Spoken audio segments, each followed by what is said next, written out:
Hi guys, welcome to Christian Venkatesh. ఒక వేమన పద్యం చెప్తాను. చెప్పులోన రాయి చెవులోన జోరీగా, కంటిలోన నలక కాలిముళ్ళు, ఇంటిలోన పేరు ఇంతింత కాదయ విశ్వదావిరామ వినురవేమ. అంటే ఏంటంటే, మీకు ఇంట్లో పీస్ లేకపోతే, ఇంట్లో ప్రశాంతత లేకపోతే, అది కంటిలో నలక, కాలిలో ముళ్ళు, చెప్పులో రాయి, చెవిలో జోరీ కంటే కూడా చాలా చాలా దారుణమైన పరిస్థితి. సో ఇంట్లో పీస్ ఉండాలి బేసిక్గా. You should have piece at home అనేది. ఇది ఎందుకు చెప్తున్నానంటే, ఆర్సీబీ విషయంలో ఆర్సీబీ వాళ్ళు బయటంతా గెలిచి వస్తారు, కానీ ఇంట్లో వాళ్ళ హోమ్లోకి వచ్చేసరికి చిన్నస్వామి స్టేడియంలో ఓడిపోతున్నారు. ఇది ఈరోజు కొత్తగా జరుగుతుందా? చాలా కాలంగా జరుగుతుంది. ఈ సీజన్లో వాళ్ళు ఆడిన 4 మ్యాచ్లు 3 మ్యాచ్లు గెలిచారు. 3 కూడా అవే ఫ్రమ్ హోమ్ గెలిచారు.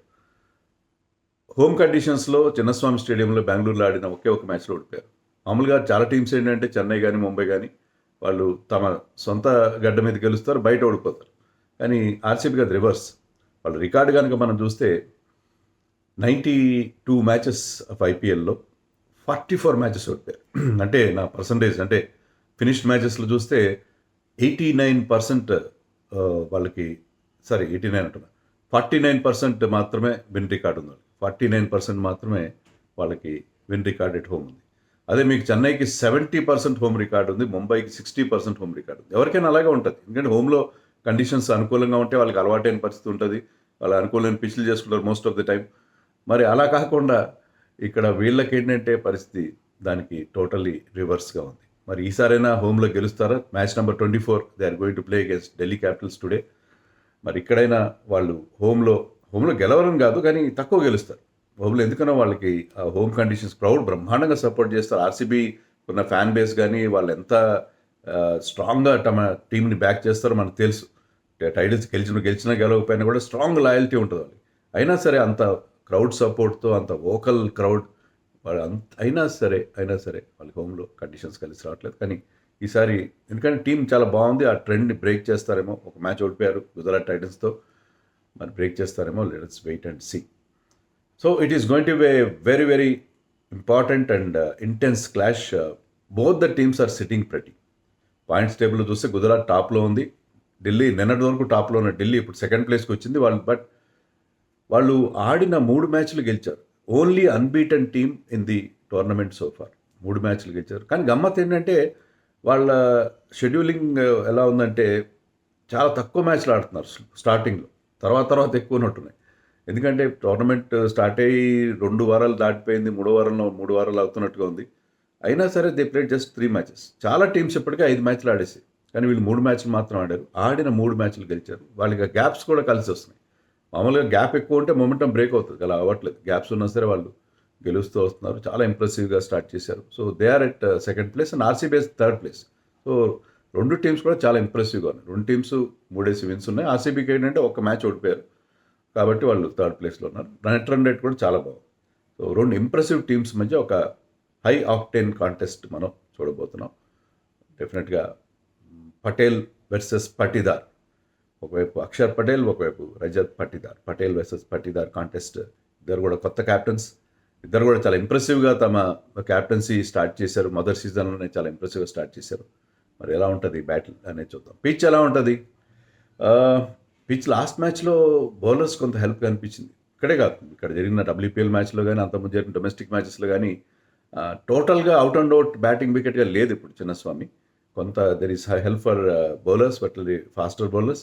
చూడాలి మరి ఈసారి పరిస్థితి ఎలా ఉంటుందో.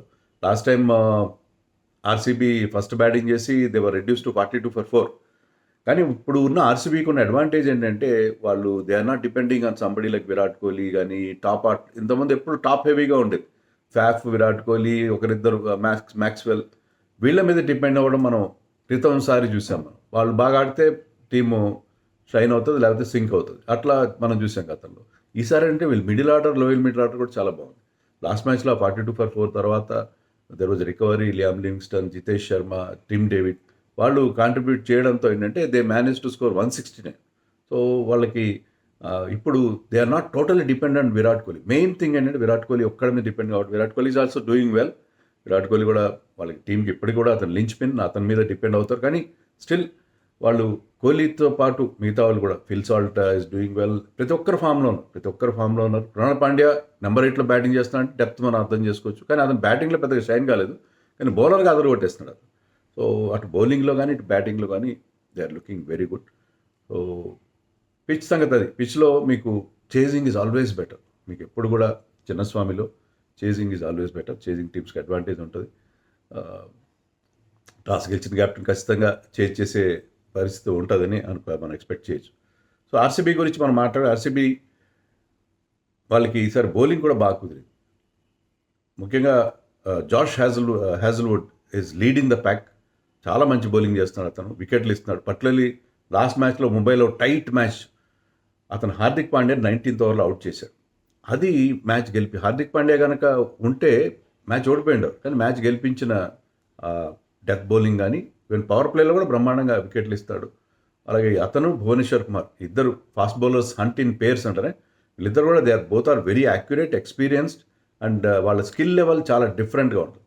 చాలా స్కిల్ లెవెల్. ఇప్పుడు even both of them are not very pacy.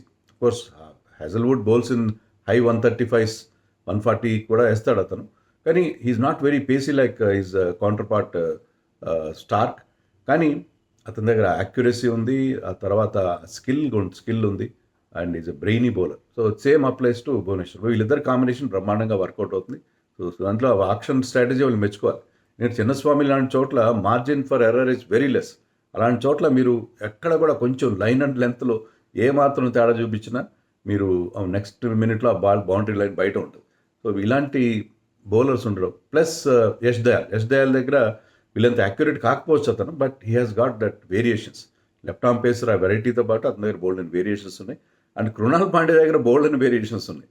Being a spinner, అతను ఆ వేసిన బౌన్సర్లు it has become a talking point. అందరూ అతను బౌన్సర్ గురించి స్పిన్నర్ ఏంటి స్పీడ్, అతను is touching 120, almost medium pacer లాగా బౌలింగ్ చేస్తున్నాడు. సో అతను ఆ వేరియేషన్స్, ఆ పేస్లో చేంజ్ ఆఫ్ పేస్ అతను చేస్తున్నది చాలా బ్రహ్మాండంగా వర్కౌట్ అవుతుంది. So Krunal Pandya is having probably his best season as a bowler. మామూలుగా అతను బ్యాటింగ్ ఆల్రౌండర్, కానీ ఇప్పుడు బౌలింగ్ ఆల్రౌండర్గా మనకి ఎదిగి వచ్చాడు. Even Shreyas Sharma is doing well. So ఏ రకంగా చూసుకున్నా RCB is looking extremely good. మరి ఢిల్లీ క్యాపిటల్స్ సంగతి ఏంటి? ఢిల్లీ క్యాపిటల్స్ కూడా టీం చాలా బాగుంది. Only Jake Fraser McGurk form కొద్దిగా వాళ్ళని ఇబ్బంది పెడుతుంది. బట్ వాళ్ళ మాథ్యూ మాట్ అనుకుంటా వాళ్ళ అసిస్టెంట్ కోచ్ ఏం చెప్పాడంటే, అతన్ని మేము బ్యాక్ చేస్తాం ఎందుకంటే కొన్ని మ్యాచ్లు ఫెయిల్ అవుతారు. హై రిస్క్ ఆప్షన్ అది. కానీ అతను ఆడిన రోజున మ్యాచ్ గెలిపిస్తాడు, ఆడిన రోజున చెలరేగిపోతాడు. అతను స్ట్రైక్ రేట్ 250, లాస్ట్ సీజన్లో 240 ఎంతో అతను strike rate, overall strike rate.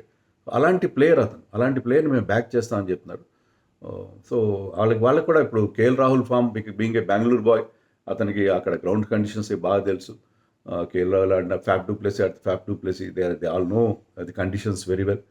So వాళ్ళకి ఏంటంటే వాళ్ళ బ్యాటింగ్ లైనప్ చాలా బాగుంది. వాళ్ళకి కూడా లోయర్ మిడిల్ ఆర్డర్ చాలా స్ట్రాంగ్గా ఉంది.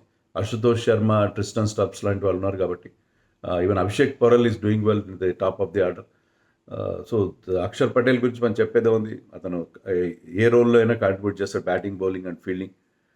అండ్ బౌలింగ్ విభాగంలో కూడా వాళ్ళు చాలా స్ట్రాంగ్గా ఉన్నారు, లెడ్ బై స్టార్క్ ఇప్పటికే 9 వికెట్స్ తీశాడు. చాలా ఎఫెక్టివ్గా బౌలింగ్ చేస్తున్నాడు. లాస్ట్ సీజన్లో అతను కేకేఆర్కి గ్రూప్ స్టేజ్లో పెద్ద గొప్పగా బౌలింగ్ వేయలేదు, went for lot of runs. కానీ ఈసారి స్టార్టింగ్ నుంచి కూడా చాలా ఎఫెక్టివ్గా స్టార్క్ బౌలింగ్ వేయడం, అతనికి ముఖేష్ లాంటి వాళ్ళు మంచి సపోర్ట్ చేయడం. Plus of course they have probably one of the best spin bowling attack. Kuldeep Yadav, అతని ఎకానమీ 6 ఉంది. Can you imagine 6? ఇప్పుడు అందరూ 10 ఉన్నా కూడా పర్వాలేదు, 10 లోపల ఉంటే చాలు ఎకానమీ అని అనుకుంటున్నాం మనం. ఓవర్కి 10 runs కంటే తక్కువ ఇస్తే చాలని.